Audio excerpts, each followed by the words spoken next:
আমার কোনো আত্মীয় স্বজনের কাছে আমার থেকে নিবে ছাড়া আমাকে দিবে না।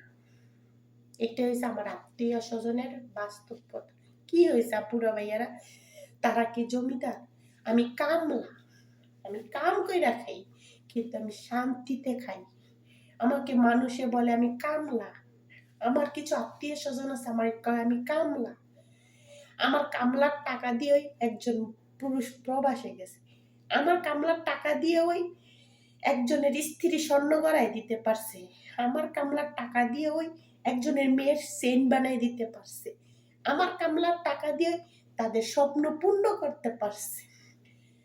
তাহলে বলেন আমার অপরাধ আমি কামলাগিরি করে? আমার কামলার টাকা দিয়েও আমি এখনো পর্যন্ত বনে জামাইকে দেখে যেতে পারতাছি, তাহলে আমার অপরাধ? অপরাধ না। আমি কখনো ওইসব মানুষকে মাফ করবো না অন্তর থেকে।